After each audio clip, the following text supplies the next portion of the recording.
الصلاۃ والسلام علیک یا سیدی یا رسول اللہ وعلی آلک واصحابک یا حبیب اللہ اللہم صلی علی سیدنا و مولانا محمد معدن الجود والکرم وآلہ وبارک وسلم۔ حمد و صلاۃ کے بعد عزیز دوستو، بزرگوں، بھائیوں، بالخصوص حضرات علماء کرام، محفل میلاد مصطفیٰ صلی اللہ علیہ وسلم کے خوبصورت عنوان سے آج کی اس محفل مبارکہ کا انعقاد کیا گیا ہے۔ اللہ تعالیٰ نے قرآن حکیم میں اپنے پیارے حبیب علیہ السلام کی شانوں کے بڑے تذکرے فرمائے۔ فرمایا یا ایہا النبی انا ارسلناک شاہدا ومبشرا ونذیرا۔ اے محبوب علیہ السلام، ہم نے آپ کو گواہ بنایا ہے، خوشخبری دینے والا بنا کے بھیجا ہے اور ڈر سنانے والا بنا کے بھیجا۔ پھر فرمایا وداعیا الی اللہ باذنہ، اور ہم نے آپ کو اللہ کی طرف دعوت دینے والے بنا کے بھیجا ہے اللہ کے حکم کے ساتھ۔ وسراجا منیرا، اور ہم نے آپ کو چمکتا ہوا آفتاب بنا کے بھیجا۔ ہوتا یہ ہے کہ انسان کے جو اعمال ہوتے ہیں وہ اس کے عقیدے کی بنیاد پر ہوتے ہیں۔ عقائد، نظریات، افکار پختہ ہوں، صاف ستھرے ہوں، پاکیزہ ہوں تو عمل بھی ٹھیک ہوتا ہے۔ اگر عقیدے میں، نظریے میں انسان مضبوط نہ ہو، یعنی تقریر کرنا بڑی تگڑی اور سننا بڑی تگڑی اور کہنا باتیں بڑی بڑی اونچی کہ اللہ پہ بھروسہ کرنا چاہیے، اللہ پہ بھروسہ کرنا چاہیے، لیکن اس کا نفع تب حاصل ہوتا ہے جب واقعی اللہ پہ بھروسہ ہو جاتا ہے، اور جب اللہ پہ بھروسہ ہو جاتا ہے پھر جینے کا مزہ آ جاتا ہے۔ نبی پاک صلی اللہ تعالیٰ علیہ وسلم سے قبل لوگوں کے افکار بڑے میلے کچیلے تھے۔ کئی بتوں کو پوجنا اور ان بتوں کے نام کی قربانیاں کرنا، اور قربانی کر کے اس کا خون کعبے کی دیواروں کے ساتھ ملنا، اور پھر ان کا خیال ہونا کہ کپڑے ہمارے ناپاک ہیں تو کعبے کا طواف کرنا تو معاذ اللہ ننگے ہو کے کرنا، کپڑے اتار کے کرنا، برہنہ ہو کے کرنا، اور پھر عجیب و غریب قسم کی توہمات۔ قرآن حکیم ہمیں بتاتا ہے کہ حج کر کے آتے تھے تو دروازوں سے داخل نہیں ہوتے تھے، اوپر سے پھلانگ کے آتے تھے۔ یہ توہمات ان کے ذہنوں میں تھیں۔ اللہ تبارک و تعالیٰ نے محبوب پاک علیہ السلام کو داعی الی اللہ بنایا۔ نبی پاک صلی اللہ علیہ وسلم نے لوگوں کی تربیت کی، عقیدہ توحید بھی، عقیدہ رسالت بھی، عقیدہ آخرت بھی، برزخی زندگی بھی۔ حضور نے سترے نظریات دیے۔ اگر انسان صحیح کر کے جینا چاہے نا زندگی، تو پھر اپنے ذہن میں وہ نظریات پیدا کرے جو نبی پاک علیہ السلام نے عطا فرمائے ہیں، جو عقائد اسلامیہ ہیں، پھر وہ صحیح جی پاتا ہے۔ ورنہ نا اسے لگتا ہے کہ میں چل ضرور رہا ہوں، بھاگ ضرور رہا ہوں، کام ضرور کر رہا ہوں، لیکن کوئی بامقصد نہیں، بے مقصد سا ہے۔ آج بھی لوگ کچھ بے یقینیوں کا شکار ہیں۔ ایک لبرل لوگ ہیں جو کہتے ہیں کہ محنت کرو گے تو آگے بڑھو گے، دعاؤں سے کچھ بھی نہیں ہوتا، معاذ اللہ۔ یہ عقیدہ بھی غلط ہے۔ کچھ پیر ایسے ہیں جنہوں نے کہہ دیا ہے کہ مطلب یہ کہ تعویذ سے ہی سارا کچھ بننا ہے، اور تیری نسبت بڑی تگڑی ہے، تجھے خیر ہی ہے۔ یہ بھی بات غلط ہے۔ اعتدال، امت وسط، یہ کمال ہے اس امت کا۔ نبی پاک صلی اللہ علیہ وسلم نے لوگوں کو اللہ کے ساتھ جوڑا ہے، اللہ کے ساتھ۔ یہ توہمات ہیں، یہ جو کہانیاں ہیں، یہ جو سٹوریاں ہیں، میں اکثر کہتا ہوں دوستوں سے کہ یہ تعویذ والے شرارت کرتے ہیں۔ تینوں کسی نے کچھ کیتا ہے، یہ شرارت ہے۔ لوگ اس شرارت کا شکار ہو جاتے ہیں، پھر وہ کیا کرتے ہیں کہ پھر وہ سب پہ شک کرتے ہیں، بدگمانی کرتے ہیں، شرارت کا شکار ہو گئے نا۔ نبی پاک صلی اللہ علیہ وسلم نے ہمیں توحید باری تعالیٰ کا سبق دیا، اور یہ اتنا ضروری کام ہے اللہ کو ایک ماننا کہ حضور اس کے لیے گلی گلی تشریف لے گئے، حضور منڈیوں میں گئے، طائف کے بازاروں میں گئے، یعنی یہ اتنا ضروری عقیدہ ہے کہ انسان سمجھ لے کہ اللہ وحدہ لا شریک ہے، مجھے بھروسہ بھی اللہ پہ کرنا ہے، امیدیں بھی اللہ سے وابستہ کرنی ہے، اور اگر ڈرنا ہے مجھے صحیح کر کے تو اپنے رب کریم ہی سے ڈرنا ہے۔ اس کی عملی تربیت حضور صحابہ کو دیتے۔ غار ثور میں جب نبی پاک صلی اللہ علیہ وسلم تشریف لے گئے تو غار ثور کے دروازے تک کفار آ گئے تھے۔ نبی پاک علیہ السلام کو گرفتار کرنے کے لیے جو قافلہ چلا تھا، پیچھا کرتا تھا، وہ لوگ دیوار تک آ گئے، غار ثور بالکل دروازے تک پہنچ گئے۔ یعنی ڈاکٹر نے کہہ دیا ہے کہ یہ بندہ 1 ہفتے کے بعد مر جائے گا۔ اب ایک تو وہ ہے جو اسی دن ہی مر گیا ڈاکٹر کی بات سن کے، اور ایک وہ ہے جس نے کہہ دیا ہے کہ تو جو کہہ رہا ہے اپنے علم کے مطابق کہہ رہا ہے، ہونا تو وہ ہے جو میرا رب چاہے گا۔ اس میں فرق ہے نا جی۔ یعنی آپ کو بتا دیا فلانے بندے نے کہ تیرا کچھ بھی نہیں بن سکتا، تو آپ نے کہا یہ تو تیری بات ہے نا، کرنے والا تو میرا مالک ہے۔ تو غار ثور کے دروازے تک آ گئے کفار، اور دروازے تک آ کر کے وہ کھڑے ہو گئے، تو درمیان میں پردہ کیا رہ گیا؟ مکڑی کا جالا، اور مکڑی کا جو جالا ہوتا ہے وہ تو پھونک سے بھی اڑ جاتا ہے۔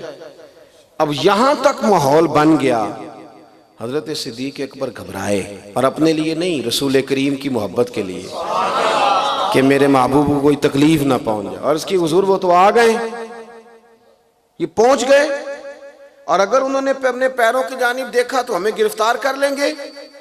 تو حضور پھر تربیت فرماتے ہیں، اور اس کا ذکر رب کریم نے سورہ توبہ میں فرمایا۔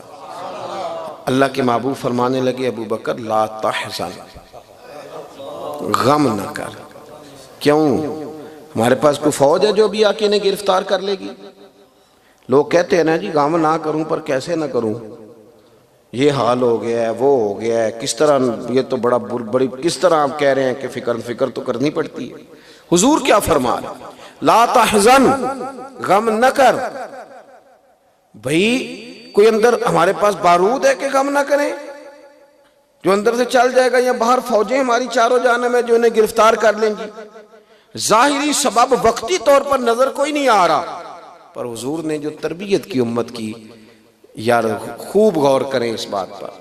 خدا را نکل آئیں چھوٹے چھوٹے ڈپریشن سے باہر، ہر بات کی ٹینشن، ہر بات کو طاری کرنا، ہر وقت پریشان رہنا۔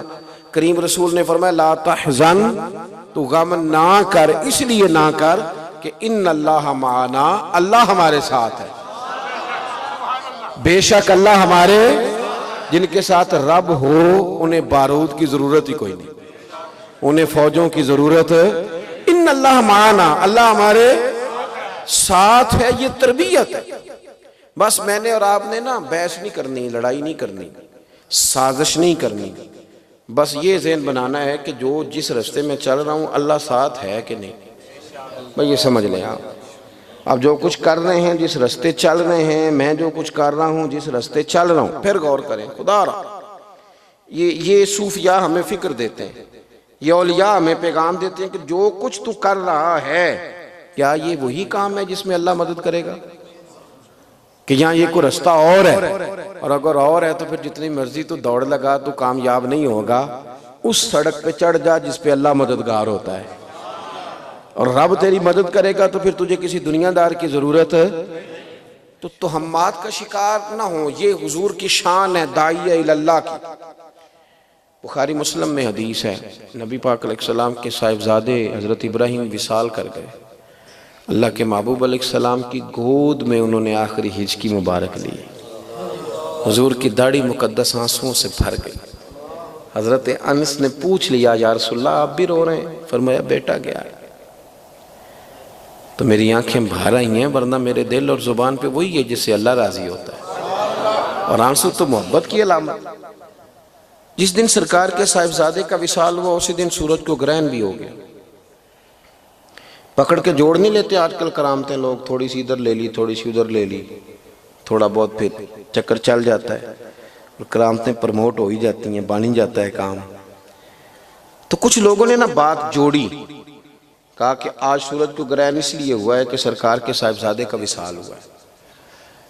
اب اللہ کے رسول نے جمعے کا انتظار نہیں کیا کہ جمعے والے دن لوگوں کی تصحیح کر دیں گے، یہ نہیں فرمایا، اور کیفیت بھی آج کام کی ہے۔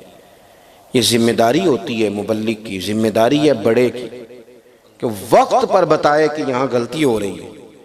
نبی پاک صلی اللہ علیہ وسلم نے اسی دن ہی فرمایا بلاؤ نا لوگوں کو مسجد میں۔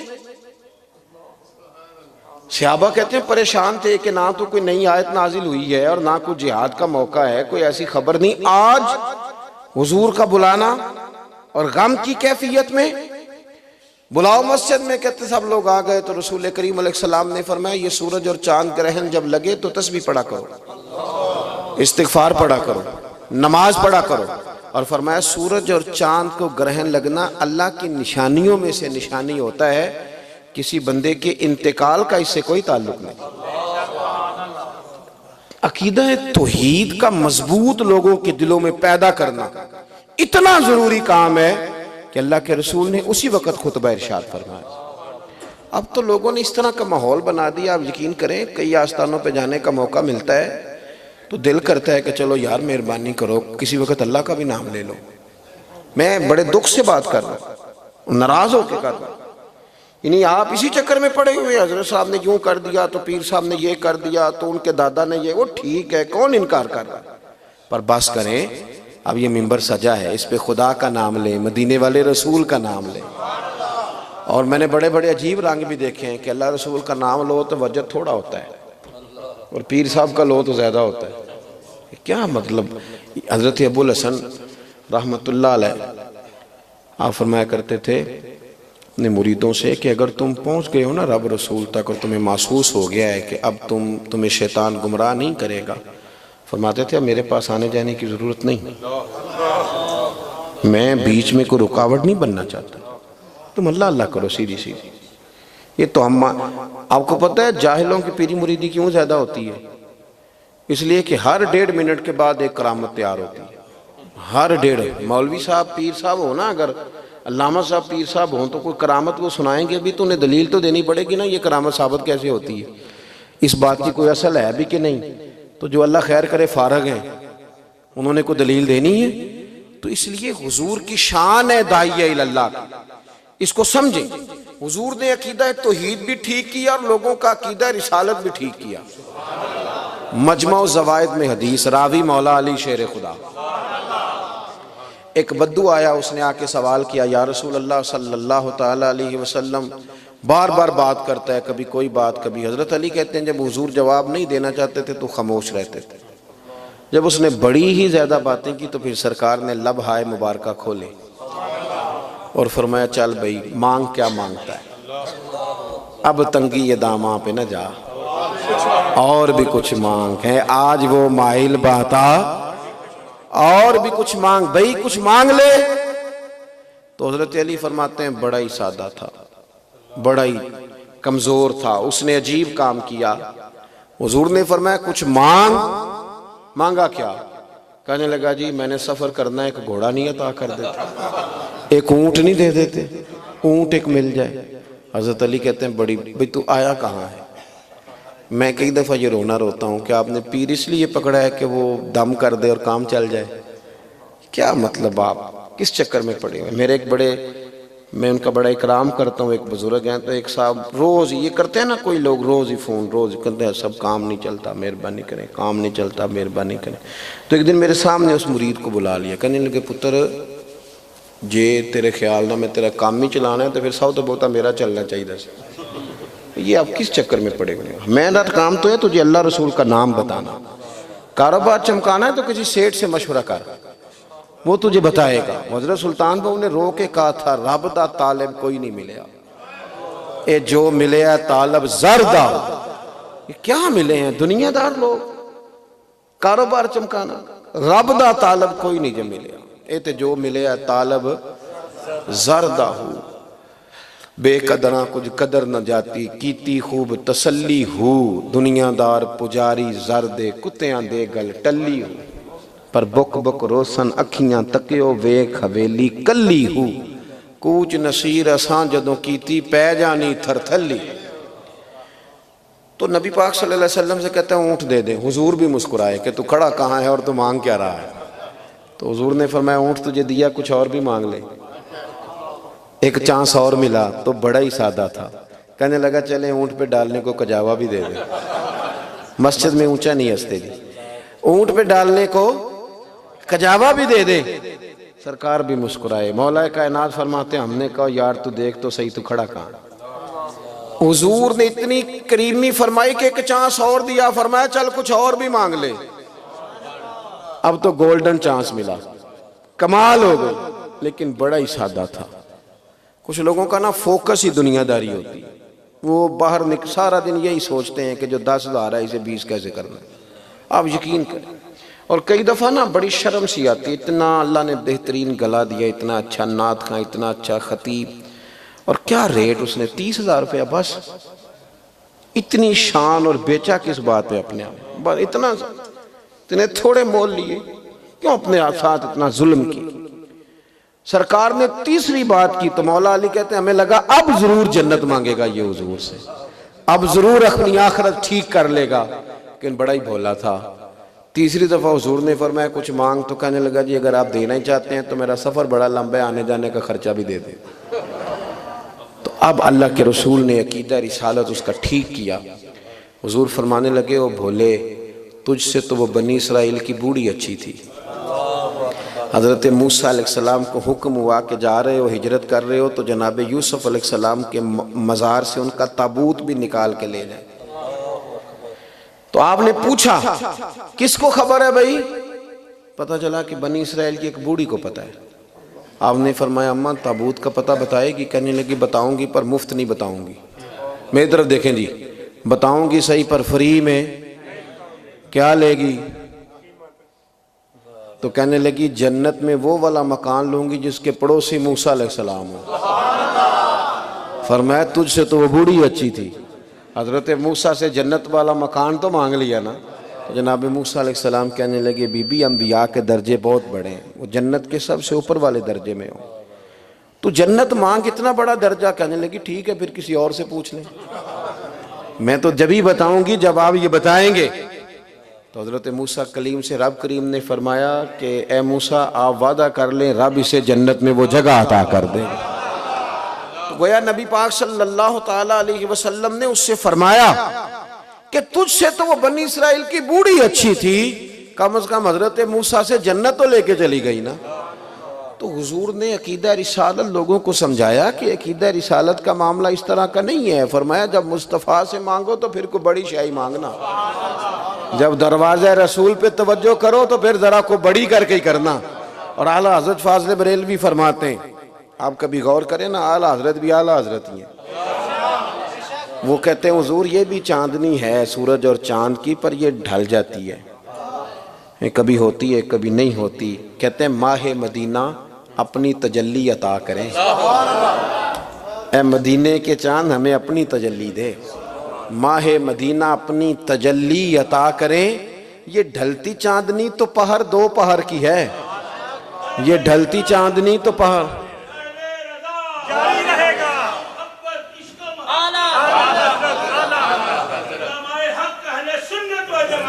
فرماتے ماہ مدینہ، ماشاءاللہ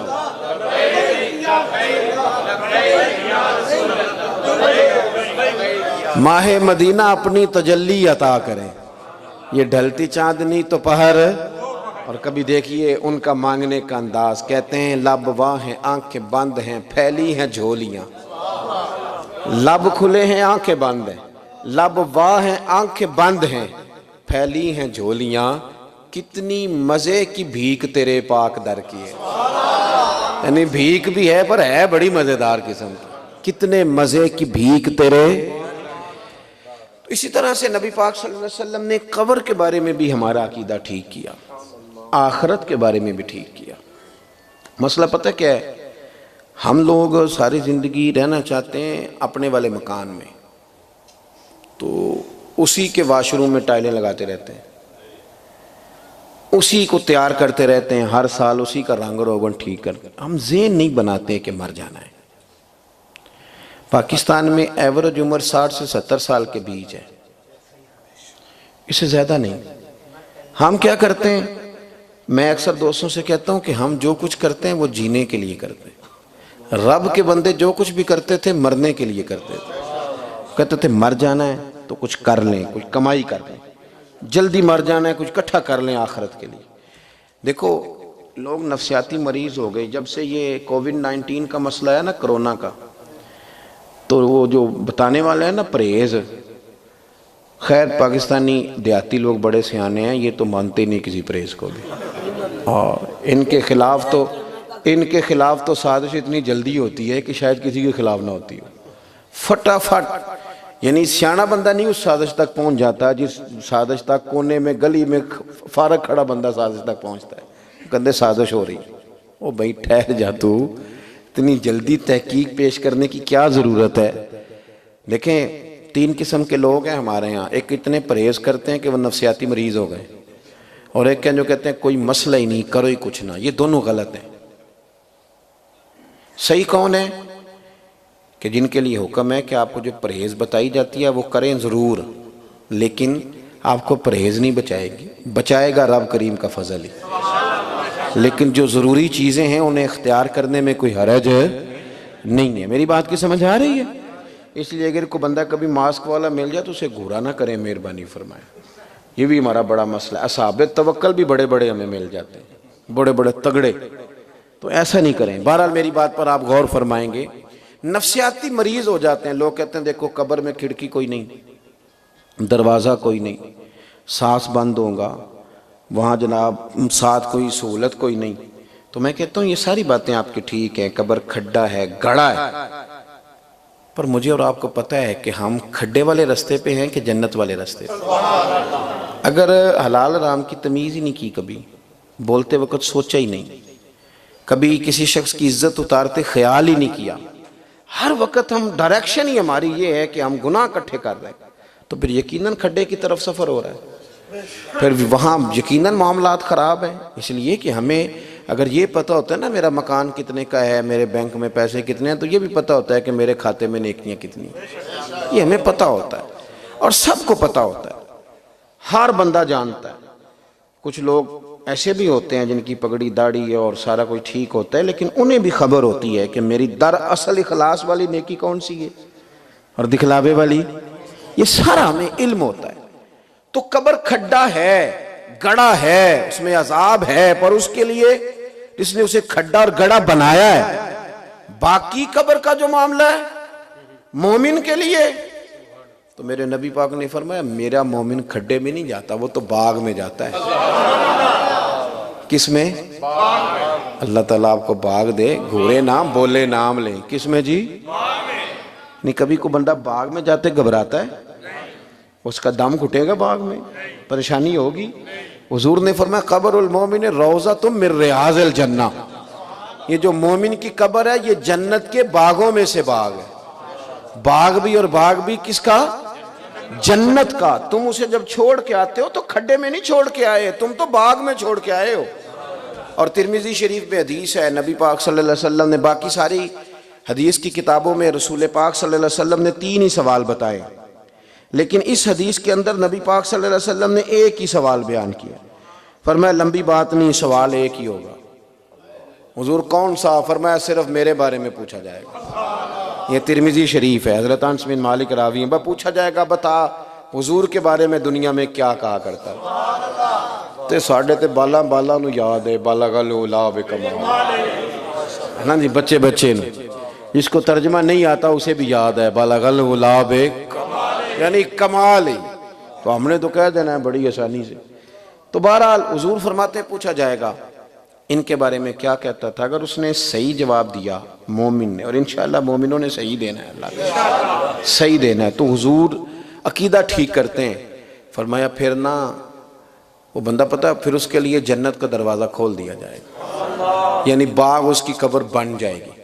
تو حدیث ترمذی میں لفظ ہیں، وہ کسی بھی زبان میں ادا ہو سکتے ہیں، لیکن پنجابی میں ان کا بڑا ہی مزہ ہے۔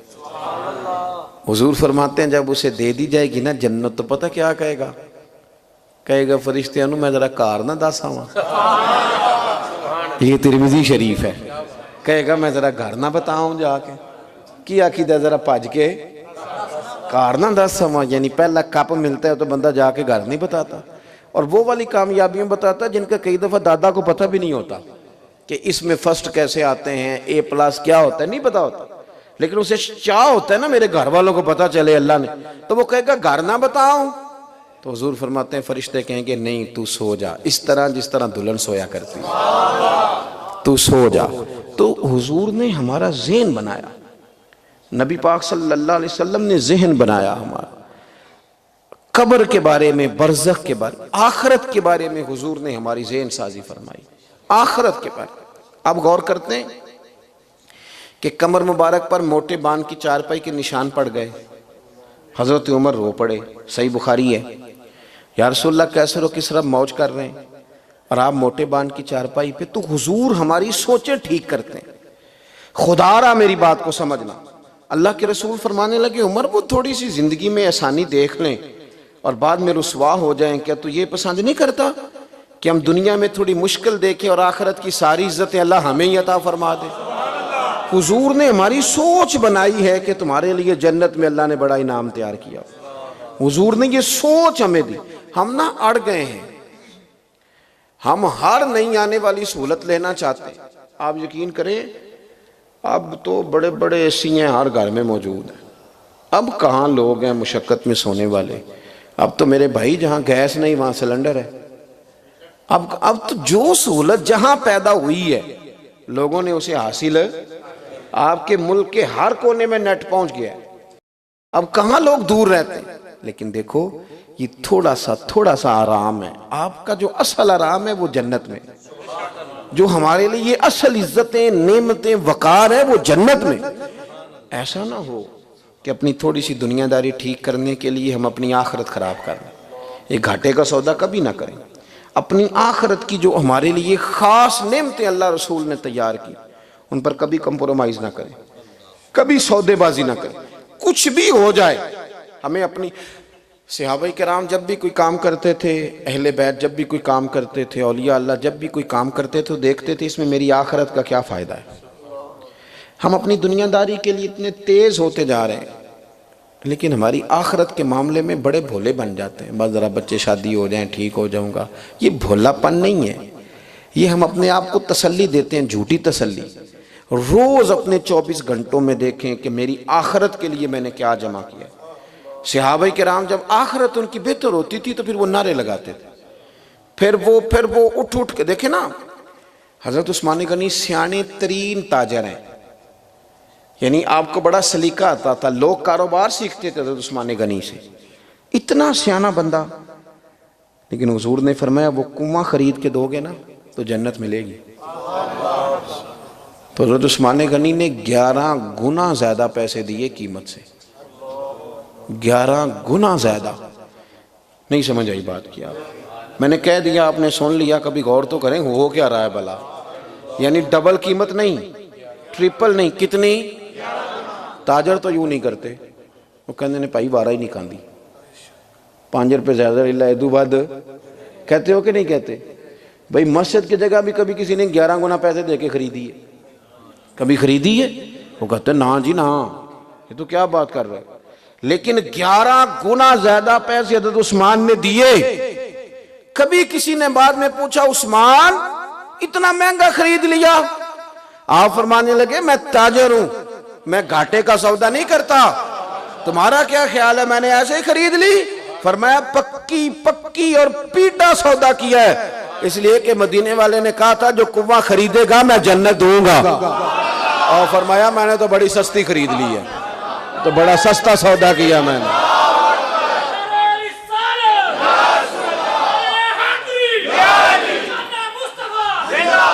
میں نے بڑا مضبوط سودا کیا ہے، میں نے تو ابھی سستی خرید لی ہے۔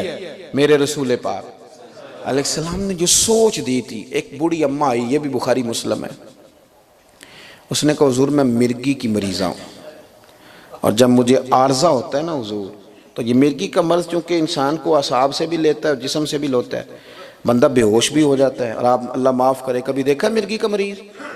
بڑی عجیب حالت ہوتی ہے، جسم بھی سارا مفلوج، ذہن بھی، اور رو پڑی، اور بی بی تھی بڑے درد سے روئی، حضور بڑی تکلیف میں، میرے لیے دعا کریں اللہ مجھے شفا دے۔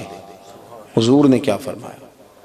فرمایا تو بتا، اگر تو کہے تو دعا کرتا ہوں رب شفا دے دے گا، اور اگر تو کرے نا صبر، یعنی مرگی کے ساتھ ہی گزارا کرے، تو فرمایا پھر میرا وعدہ ہے رب تجھے جنت عطا کرے۔ میں آپ کو بڑی ذمہ داری سے کہہ رہا ہوں، ہمیں مرشد کامل بھی کہہ دینا کہ تو صبر کر، تیری آخرت ٹھیک ہوگی، ہمارا دل ہی نہیں کھڑا ہوتا۔ اتنی بے یقینی اور کمزوری ہم نے پیدا کر لی۔ ہمیں نا نقد اور کیش چاہیے اور دنیا داری چاہیے، اور اس نے ہمیں پریشان کر کے رکھ دیا۔ حضور نے فرمایا اگر تو کرے صبر تو جنت ملے گی۔ حضرت انس کہتے ہیں چونکہ تربیت تھی نا، سوچیں ستھری تھیں، حضرت انس کہتے ہیں اس نے 1 منٹ نہیں لگایا سوچنے میں، فوراً کہنے لگی حضور تھوڑی سی تو زندگی ہے، میں مرگی کے ساتھ ہی گزارا کر لوں گی، وعدہ کریں رب مجھے جنت عطا کر دے۔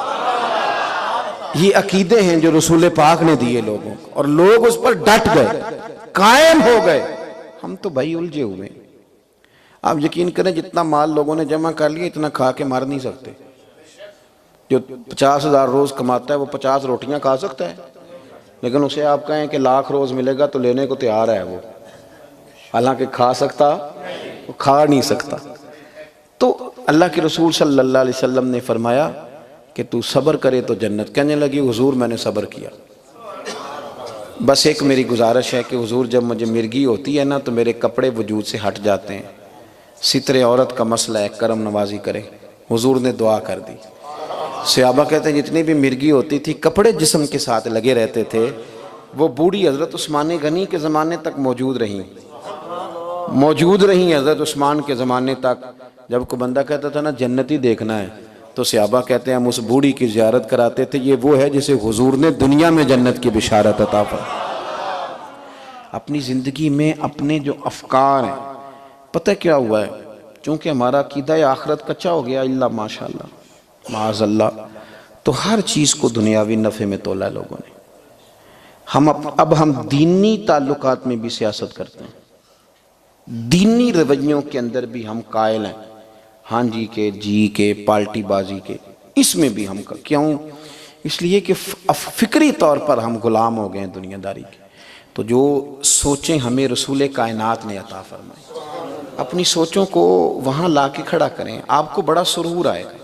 آپ یقین کریں اگر زندگی میں 3 کام بھی 24 گھنٹوں میں 3 کام بھی اگر آپ پورے دن رات میں 3 کام صرف اللہ کے رضا کے لیے کریں، کچھ نہ کریں، آپ دائیں بائیں دیکھیں کوئی بندہ تو نہیں دیکھ رہا تو ایک روڑا اٹھائیں، اور وہ اس لیے نہیں کہ وہ دیکھے گا تو کیا سوچے گا، اس لیے کہ کوئی دیکھے نہ، میرا اور رب کا راز رہے، تو روڑا اٹھا کے پھینکیں، آپ دیکھے کوئی نہ، آپ یقین کریں اللہ دل کو ٹھنڈک عطا کر دے گا، آپ کو سکون ملے گا۔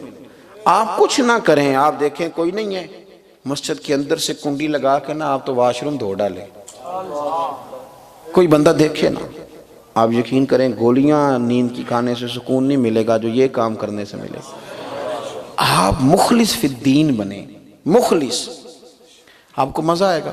لیکن اگر اس کے اندر دنیاوی لالچ ہو، بہت سارے لوگ ہیں لوگوں کو دیکھ کے وضو شروع کر لیتے ہیں، اور لوگوں کو دیکھ کے صفائی شروع کر لیتے ہیں، اور لوگوں کو دیکھ کے اور ظاہر کرتے ہیں کہ میں بڑا نیک آدمی، اور بتاتے ہیں اور کہانیاں سناتے ہیں اور کہتے ہیں جی بڑا کرم ہے جی فلانے کی، بس چھوڑ دیں آپ۔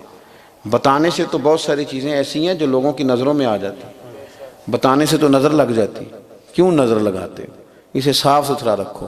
تو 4 باتیں میں نے عرض کی ہیں، پھر دہراتا ہوں۔ ایک تو یہ کہ عقیدہ توحید اپنا مضبوط کریں۔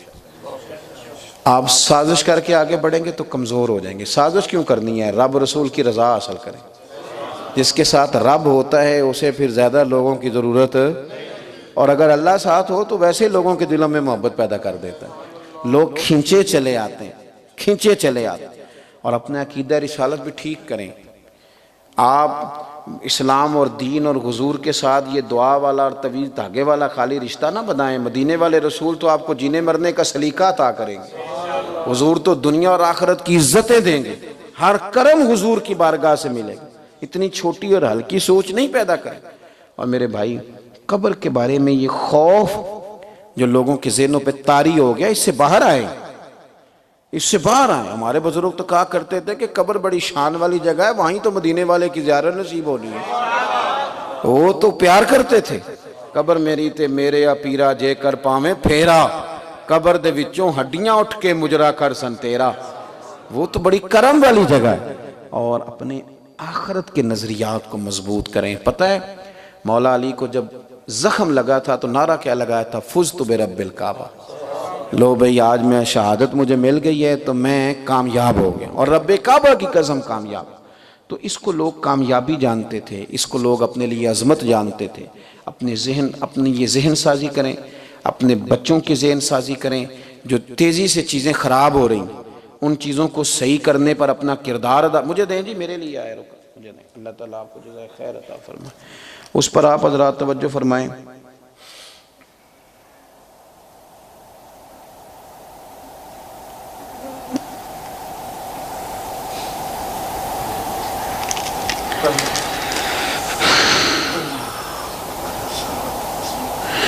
یہ کسی دوست نے سوال پوچھا، میری تو گفتگو مکمل ہو گئی تھی۔ انہوں نے لکھا ہے کہ کچھ علماء کرام یہ فرماتے ہیں کہ کوئی بڑا گناہگار بندہ ہو اور کسی نیک کا جنازہ پڑھ لے تو بخشا جائے گا، کسی کو پانی پلا لے گا تو وہ بخشا جائے گا، تو اس کے ذمہ جو حقوق العباد ہوں گے ان کا کیا بنے گا؟ یہ جتنے معاملات ہیں نا کہ کسی کا جنازہ پڑھا تو بخشا گیا، کسی کو پانی پلایا تو بخشا گیا، ان کا ترجمہ رحمت الہی ہے۔ کیا ترجمہ ہے؟ بول کے بتائیے گا۔ تو جو رحمت الہی ہے اس کو نا قیمتوں کی ضرورت نہیں، اس کو قیمت کی ضرورت نہیں ہے۔ یعنی جب یہ اس کا مسئلہ یہ ہے کہ اللہ اب فلان جگہ پہ آپ نے جنازہ پڑھ لیا کسی نیک آدمی کا تو رحمت نازل ہو گئی، اور یہ تو ہے نا جنازہ پڑھا کسی کا تو اس کی وجہ سے برکت ہو گئی۔ تو کئی دفعہ یوں بھی ہوتا ہے کہ آپ جنازہ پڑھ رہے ہیں تو بعض لوگوں کی وجہ بھی، اب دیکھیں آپ کو مشکات میں حدیث ملے گی، حضور نے فرمایا جس بندے کے جنازے میں 3 صفحے ہو جائیں اللہ اس بندے کی بخشش کر دیتا ہے۔ تو آپ وہاں سرکار کو چاہیے تھا نا وضاحت کرتے کو کل بات کا کیا بنے گا۔ یہ معاملہ رحمت الہی کا تے عدل کریں تے پھر تھر تھر کمبن تے جے فضل کریں تے تو اللہ نے دیکھو جہاں تک مسئلہ ہوتا ہے نا حقوق العباد کا وہ تو دینے ہی پڑیں گے۔ اب یہ کہ اگر اس بندے کو احساس ہو گیا تھا اور رحمت بھی مل گئی تھی، حقوق ادا کرنے کا موقع نہیں ملا، تو ہمیں مسند امام احمد بن حنبل میں وہ حدیث بھی ملتی ہے کہ اللہ تعالیٰ قیامت میں اپنے بندوں کی صلح کرا دے گا۔ حضور فرمائے گا، اللہ فرمائے گا، حضور فرماتے ہیں کہ بھائی کو معاف کر دے، اللہ میں نہیں معاف کرتا، اس نے بڑا ستایا ہے۔ تو رب کریم فرمائے گا وہ جنت میں مکان دیکھ۔ اس نے دیکھا یا اللہ کس کو ملے گا؟ فرمایا جو اپنے بھائی کو معاف کر دے گا۔ تو 3 دفعہ کہے گا میں نے معاف کیا، میں نے معاف کیا، میں نے معاف کیا۔ تو رب فرمائے گا پکڑ اس کا بازو، دونوں کٹھے جا کے وہاں داخل ہو جاؤ، وہ 2 مکان ہیں گویا۔ تو یہ حقوق العباد کے معاملات رب پھر ان کے خود اپنے فضل سے طے کرا دے گا۔ جب معاف کرے گا تو پھر یہ معاملات اللہ اپنے فضل سے طے کرا دے گا۔ اور یہ جو آپ نے لکھا ہے کہ علماء کچھ باتیں اپنی مرضی سے کر دیتے ہیں، تو پہلی بات تو یہ ہے کہ میرا یہ گمان نہیں کہ علماء مرضی سے باتیں کرتے ہوں گے، یہ میرا گمان ہے، کوئی نہ کوئی دلیل سے ہی بات کرتے ہیں۔ اور اگر کوئی کچا بندہ ہے میری طرح کا، اس نے کر بھی دی ہے، تو آپ اسے وضاحت لے لیں۔ اگر انسان ہے نا جی کبھی بات کرتے کوئی ایسی بات ہو جاتی ہے تو میرا خیال ہے کہ آپ کسی سے کوئی وضاحت مانگیں گے تو بندہ انشاءاللہ وضاحت دے گا۔ کوئی ایسی پریشانی والی بات، اس میں اڑ جانے والا کیا مسئلہ ہے؟ پوچھ لیں کسی عالم سے کہ جناب آپ نے یہ بات کی تھی تو میری سمجھ میں نہیں آئی، تو مجھے امید ہے وہ آپ کی تسلی کرا دیں گے۔ بات کی سمجھ آ گئی ہے جی؟ اور اخلاق اللہ دیتا ہے، علم دیتا ہے تو اخلاق بھی، مجھے امید ہے اچھے طریقے سے آپ کو سمجھانے کی کوشش کی جائے گی، بدگمانی نہیں پیدا کریں۔ بہت سارے لوگ کہیں گے مولوی جی گل ٹھیک دس دے ہی نہیں۔ میں پوچھتا ہوں کہ ان کا نفع کیا ہے ٹھیک بات نہ بتانے میں؟ مثلا ان کو کیا ملتا ہے اس سے؟ یہ بدگمانیاں ہیں ہماری، آپ ان سے بچیں۔ اللہ تعالیٰ مجھے اور آپ کو عمل کی توفیق عطا فرمائے۔ یا رسول اللہ سن لیجیے